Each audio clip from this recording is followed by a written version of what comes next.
সবাইকে স্বাগত জানাচ্ছি বিডি দর্পণে। আপনাদের সাথে আছি আমি সুস্মিতা দাস। বাংলাদেশের রাজনৈতিক ইতিহাসে এক অনন্য, গভীর আবেগঘন ও স্মরণকালের বৃহত্তম অধ্যায় হিসেবে চিহ্নিত হয়ে থাকবে বিএনপি চেয়ারপারসন ও সাবেক প্রধানমন্ত্রী বেগম খালেদা জিয়ার জানাজা। তার ইন্তেকালের মাধ্যমে শুধু একটি রাজনৈতিক জীবনের অবসান নয়, বরং বাংলাদেশের গণতান্ত্রিক আন্দোলন, সামরিক শাসন বিরোধী সংগ্রাম, দলীয় রাজনীতি ও রাষ্ট্র ক্ষমতার দীর্ঘ এক অধ্যায়ের পরিসমাপ্তি ঘটেছে। বুধবার বিকাল ৩টা ৩ মিনিটে জাতীয় সংসদ ভবনের দক্ষিণ প্লাজায় অনুষ্ঠিত এই জানাজায় লাখ লাখ মানুষের ঢল নামে, যা বাংলাদেশের ইতিহাসে রাজনৈতিক কোনো নেত্রীর জানাজায় সর্ববৃহৎ জনসমাগম হিসেবে স্মরণীয় হয়ে থাকবে। বেগম খালেদা জিয়ার বিদায় নিয়ে আজকের আয়োজন।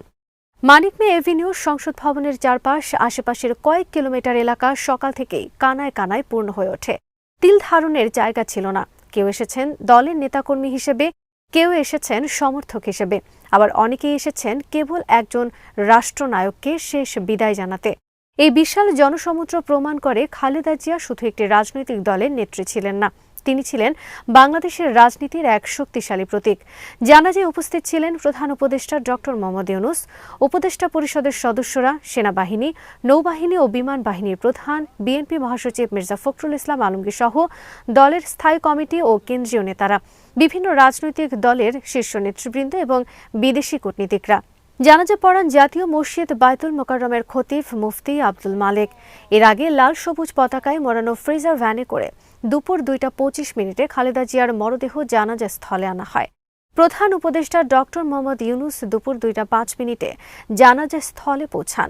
জানাজা শুরুর আগে সংক্ষিপ্ত বক্তব্যে বিএনপির ভারপ্রাপ্ত চেয়ারম্যান তারেক রহমান আবেগ আপ্লুত কণ্ঠে বলেন, আমার মা খালেদা জিয়া কারো মনে যদি কোনো কষ্ট দিয়ে থাকেন তাহলে তাকে ক্ষমা করে দেবেন। আমার মায়ের জন্য দোয়া করবেন। আমার মায়ের কোনো ঋণ থাকলে আমি পরিশোধ করে দেব। আমার সঙ্গে যোগাযোগ করবেন। একজন পুত্র হিসেবে তার এই বক্তব্য মানুষের হৃদয়ে গভীর দাগ কাটে এবং পুরো জানাজা স্থল আবেগে ভারী হয়ে ওঠে। একই সঙ্গে এটি খালেদা জিয়ার ব্যক্তিগত সততা, পারিবারিক মূল্যবোধ ও রাজনৈতিক জীবনের দায়বদ্ধতার প্রতিফলন হিসেবেও বিবেচিত হয়। বিসমিল্লাহির রহমানির রহিম। আমি মরহুমা বেগম খালেদা জিয়ার বড় সন্তান তারেক রহমান। আমি আজকে এখানে উপস্থিত সকল ভাইয়েরা এবং বোনেরা যারা উপস্থিত আছেন, মরহুমা বেগম খালেদা জিয়া জীবিত থাকাকালীন অবস্থায় যদি আপনাদের কারো কাছ থেকে কোনো ঋণ নিয়ে থাকেন, দয়া করে আমার সাথে যোগাযোগ করবেন, আমি সেটি পরিশোধের ব্যবস্থা করব ইনশাআল্লাহ। একই সাথে উনি জীবিত থাকাকালীন অবস্থায় ওনার কোনো ব্যবহারে, ওনার কোনো কথায় যদি কেউ আঘাত পেয়ে থাকেন, তাহলে মরহুমার পক্ষ থেকে আমি আপনাদের কাছে ক্ষমা প্রার্থী। দোয়া করবেন আল্লাহ তাআলা যাতে ওনাকে বেহেশত দান করেন। আসসালামু আলাইকুম।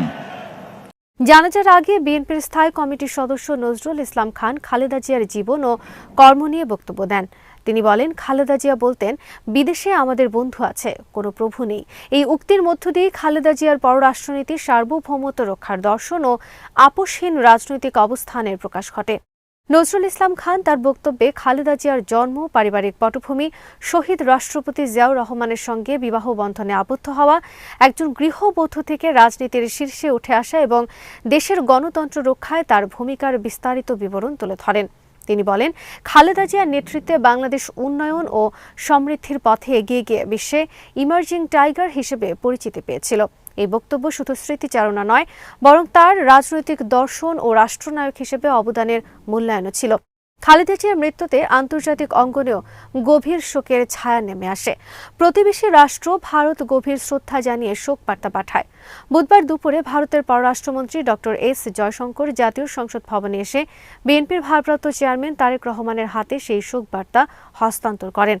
বিএনপির ভেরিফাইড ফেসবুক পেজে জানানো হয়, গণতন্ত্রের মা, সাহস ও সংগ্রামের প্রতীক, স্বাধীনতা ও সার্বভৌমত্ব রক্ষায় অঙ্গীকারবদ্ধ আপোষহীন নেত্রী দেশনেত্রী বেগম খালেদা জিয়ার ইন্তেকালে গভীর শ্রদ্ধা জানিয়ে শোক বার্তা পাঠিয়েছে প্রতিবেশী রাষ্ট্র ভারত। ভারতীয় বিমান বাহিনীর একটি বিশেষ ফ্লাইটে বুধবার সকাল 11:55 ঢাকায় পৌঁছান এস জয়শঙ্কর এবং বিকেলে তার ঢাকা ছাড়ার কথা ছিল। একই দিনে পাকিস্তানের জাতীয় পরিষদের স্পিকার সরদার আয়াজ সাদিকও খালেদা জিয়াকে শেষ শ্রদ্ধা জানাতে ঢাকায় পৌঁছান। এসব ঘটনা প্রমাণ করে খালেদা জিয়ার রাজনৈতিক প্রভাব শুধু বাংলাদেশের গণ্ডিতে সীমাবদ্ধ ছিল না, দক্ষিণ এশিয়ার রাজনীতিতেও তার একটি স্বতন্ত্র অবস্থান ছিল। খালেদা জিয়া 1945 সালের 15 আগস্ট জন্মগ্রহণ করেন। তিনি ছিলেন বাংলাদেশের প্রথম নারী প্রধানমন্ত্রী এবং বেনজির ভুট্টোর পর মুসলিম বিশ্বের দ্বিতীয় নারী প্রধানমন্ত্রী। 1981 সালে রাষ্ট্রপতি জিয়াউর রহমান হত্যার পর রাজনীতিতে সক্রিয় হন তিনি। তখন তিনি ছিলেন একজন সাধারণ গৃহবধূ, রাজনীতির সঙ্গে যার প্রত্যক্ষ কোনো সংশ্লিষ্টতা ছিল না। কিন্তু সময়ের প্রয়োজনে দলের সংকটময় মুহূর্তে তিনি দায়িত্ব গ্রহণ করেন বিএনপির নেতৃত্বে। সামরিক শাসনের বিরুদ্ধে আন্দোলন, স্বৈরাচার পতনের সংগ্রাম এবং গণতন্ত্র পুনরুদ্ধারের লড়াইয়ে তিনি হয়ে ওঠেন এক অগ্রণী কণ্ঠস্বর। 1991 সালে প্রথমবার প্রধানমন্ত্রী হিসেবে দায়িত্ব গ্রহণ করে তিনি সংসদীয় গণতন্ত্র পুনঃপ্রতিষ্ঠায় গুরুত্বপূর্ণ ভূমিকা রাখেন। পরবর্তী সময়ে 1996 ও 2001 সালে রাজনৈতিক উত্থান পতনের মধ্য দিয়ে তার নেতৃত্ব দেশের রাজনীতিকে গভীরভাবে প্রভাবিত করে। তার শাসনামলে যেমন উন্নয়ন, অবকাঠামো, অর্থনৈতিক অগ্রগতির উদ্যোগ নেওয়া হয়, তেমনি রাজনৈতিক সংঘাত, বিতর্ক ও সমালোচনাও ছিল। তবে সমর্থক ও অনুসারীদের কাছে তিনি ছিলেন আপোষহীন নেত্রী, যিনি কখনো বিদেশি প্রভুত্ব মেনে নেননি। খালেদা জিয়ার দীর্ঘ রাজনৈতিক জীবনে কারাবাস, অসুস্থতা ও রাজনৈতিক চাপ ছিল নিত্যসঙ্গী।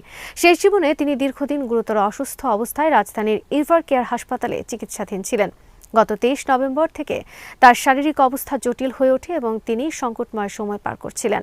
মঙ্গলবার 30 ডিসেম্বর ভোর 6টায় তিনি ইন্তেকাল করেন। মৃত্যুকালে তার বয়স হয়েছিল 80 বছর। তার মৃত্যুতে বিএনপি সহ দেশের রাজনীতিতে এক শূন্যতা সৃষ্টি হয়েছে, যা সহজে পূরণ হওয়ার নয়। জানাজা শেষে শহীদ রাষ্ট্রপতি জিয়াউর রহমানের কবরের পাশে তাকে দাফন করা হয়। এই দাফন অনুষ্ঠানও আবেগঘন পরিবেশে সম্পন্ন হয়। জানাজায় অংশ নিতে মঙ্গলবার রাত থেকেই নেতাকর্মীরা আসতে শুরু করেন। কেউ এসেছেন দূর দূরান্ত থেকে, কেউ এসেছেন বৃদ্ধ বয়সে লাঠিতে ভর দিয়ে, কেউ এসেছেন সন্তানকে কাঁধে নিয়ে। এই উপস্থিতি প্রমাণ করে খালেদা জিয়া শুধু একজন রাজনৈতিক নেত্রী ছিলেন না, তিনি ছিলেন বহু মানুষের আশা ভরসার প্রতীক। তার জানাজা ছিল একদিকে শোকের, অন্যদিকে রাজনৈতিক ইতিহাসের এক বিশাল সমাবেশ। বিশ্লেষণ করলে দেখা যায় খালেদা জিয়ার জানাজা কেবল ধর্মীয় আনুষ্ঠানিকতা নয়, এটি ছিল একটি রাজনৈতিক বার্তা। লাখ লাখ মানুষের উপস্থিতি দেখিয়ে দিয়েছে বাংলাদেশের রাজনীতিতে তার প্রভাব কতটা গভীর ছিল। একই সঙ্গে আন্তর্জাতিক প্রতিনিধিদের উপস্থিতি প্রমাণ করেছে দক্ষিণ এশিয়ার রাজনীতিতে তার অবস্থান কতটা গুরুত্বপূর্ণ ছিল। তারেক রহমানের বক্তব্য রাজনৈতিক দায়বদ্ধতার এক অনন্য দৃষ্টান্ত স্থাপন করেছে, যেখানে তিনি ব্যক্তিগত ও পারিবারিক দায় গ্রহণের কথা প্রকাশ্যে ঘোষণা করেছেন। নজরুল ইসলাম খানের বক্তব্য খালেদা জিয়ার রাজনৈতিক দর্শন ও রাষ্ট্রনায়ক সুলভ অবস্থানকে নতুন প্রজন্মের সামনে তুলে ধরেছে। ভারতের শোকবার্তা ও বিদেশি প্রতিনিধিদের উপস্থিতি প্রমাণ করে মতপার্থক্য থাকলেও খালেদা জিয়া একজন সম্মানিত রাষ্ট্রনায়ক হিসেবে আন্তর্জাতিক স্বীকৃতি পেয়েছেন। সব মিলিয়ে বেগম খালেদা জিয়ার জানাজা বাংলাদেশের রাজনৈতিক ইতিহাসে এক অনন্য অধ্যায়, যা ভবিষ্যতেও গবেষণা, বিশ্লেষণ ও আলোচনার বিষয় হয়ে থাকবে।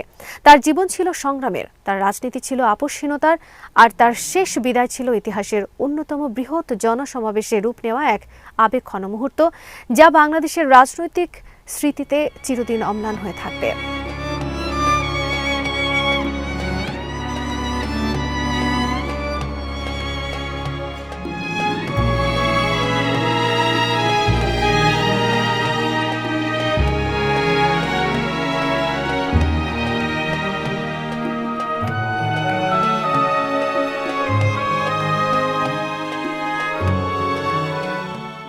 আজ এখানেই শেষ করছি। সবাই ভালো থাকুন, সুস্থ থাকুন আর দেখতে থাকুন বিডি দর্পণ।